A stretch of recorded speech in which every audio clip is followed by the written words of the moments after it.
All right, so I actually got a little bit of surprising good news here for you guys coming out of the Supreme Court, which is especially kind of shocking given the recent stories that we have been covering on Supreme Court corruption and all of that good stuff. But they just came down with what was, in my opinion, at least probably the single most, or at least like top three most important rulings that they were going to make during this session, which is very quickly coming to a close right now. And this is in regards to the so-called independent state legislature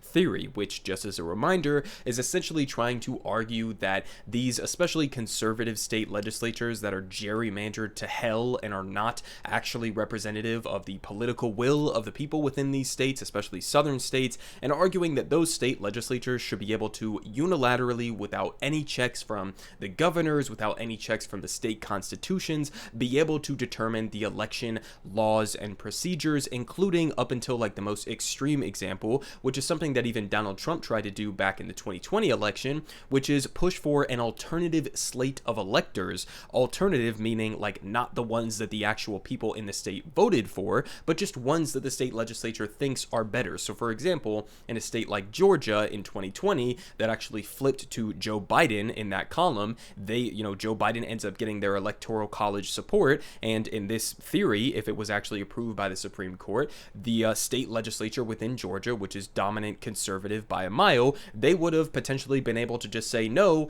we don't like the will of the people in this circumstance. We are just going to appoint our electors to go be in support of Donald Trump. So it was obviously like an incredibly important decision. And it looks like for now, at least, they came down on the right side of this. So they say here from ABC News, Supreme Court rejects unchecked state legislature power over federal election rules. So what are they talking about here? They say,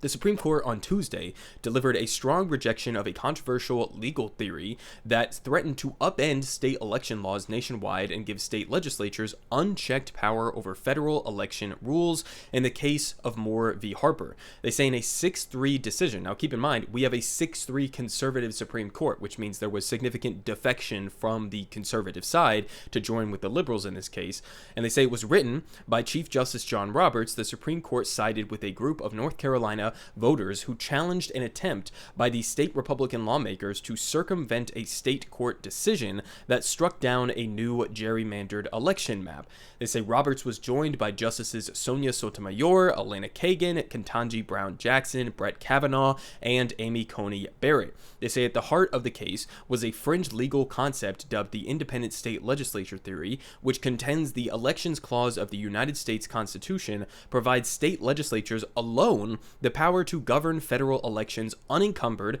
by traditional oversight from state constitutions, courts, and governors, which is just like completely fucking insane. Okay, I mean, we're talking about a lot of these state legislatures that are gerrymandered into oblivion, okay, where especially in these conservative states, right, these southern states especially, where they are always going to have control for, given,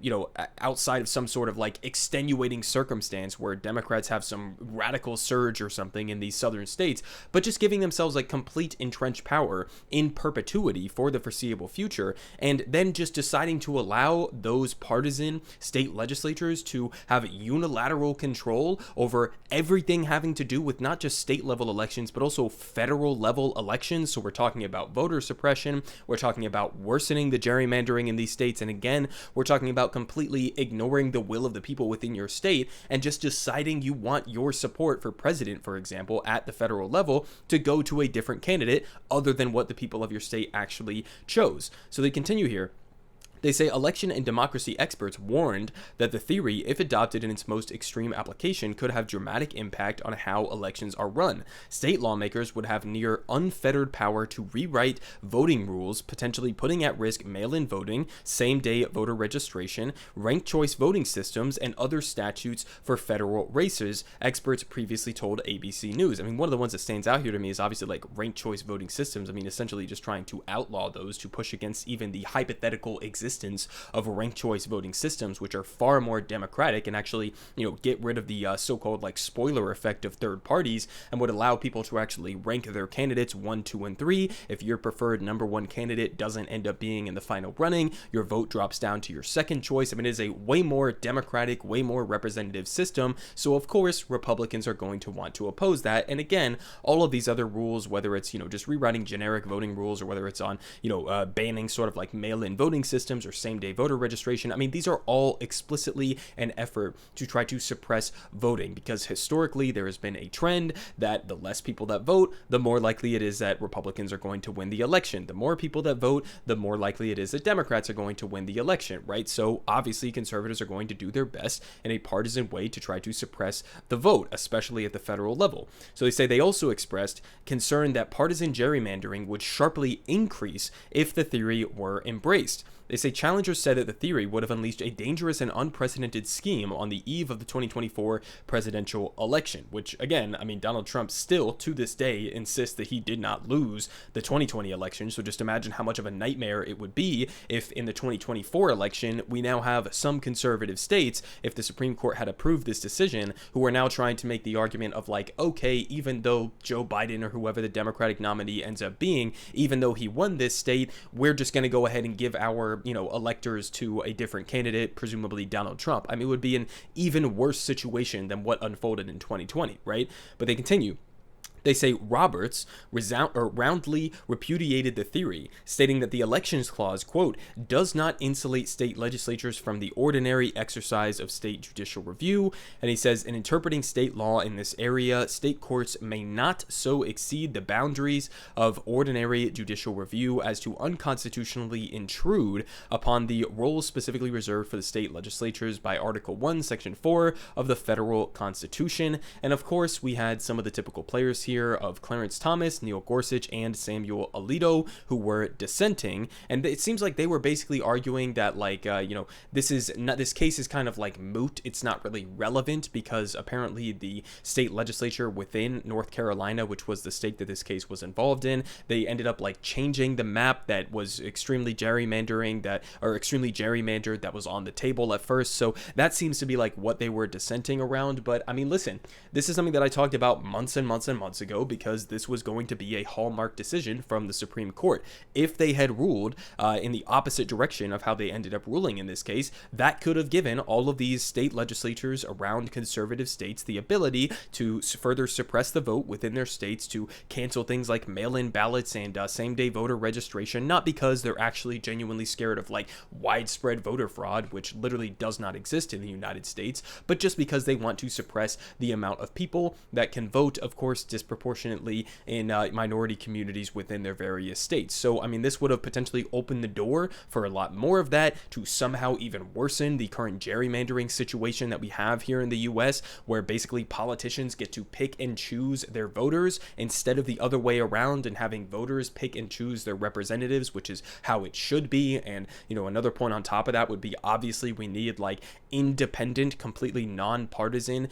districting commissions that are put together so that the districts are actually represented of the proportionality of the will of the people within that state, and not just based on what the party that happens to be in power in any given state wants the makeup to be. So I mean, that would be a very basic solution in terms of the current situation with the undemocratic process that we have here in the US. But then on top of that, I mean, obviously we need to expand voting rights. We need to have some federal legislation that enshrines a lot of these things at the federal level, so that a lot of these states can't continue trying to gerrymander, can't continue to try to use voter suppression tactics in order to prevent their political opponents from voting. And then on top of that, I mean, even though this is a good decision in the short term, in terms of us basically having a short-term window to pretend that we still have a democracy, I mean, obviously, in my opinion at least, I don't think you can even pretend to have a democracy, or even pretend like this is a great solution that is going to protect democracy in the future, without getting rid of the without getting rid of the corporate influence within U.S. politics. I mean, regardless of how gerrymandered a specific district is, regardless of any of those other specific voting laws, we still have a two-party duopoly that is basically entirely in the pocket of corporate America. And so if I was actually trying to approach something that would increase democracy within the United States, not just in the economy with things like unions, unions and co-ops and all of that stuff, but also within the political realm, step one would actually be getting money out of politics. But we have previous Supreme Court rulings, because they serve the interests of corporate America, that basically say that, corporations and super PACs that they fund and billionaires, they just have the ability to funnel unlimited sums of money into the US political system and buy off our politicians and write the legislation that then is much more likely to get enacted. So step one of actual, enhancing of democracy would be those easy reforms that we just talked about: ranked choice voting, mail-in voting, all of that good stuff. But then on top of that, the most important thing is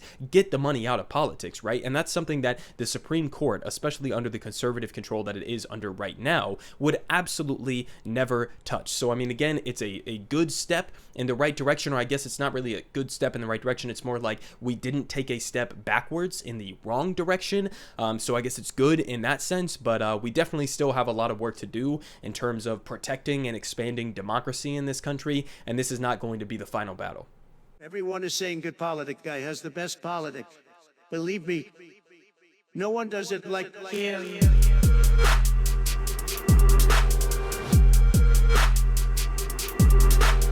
Believe me, everyone is saying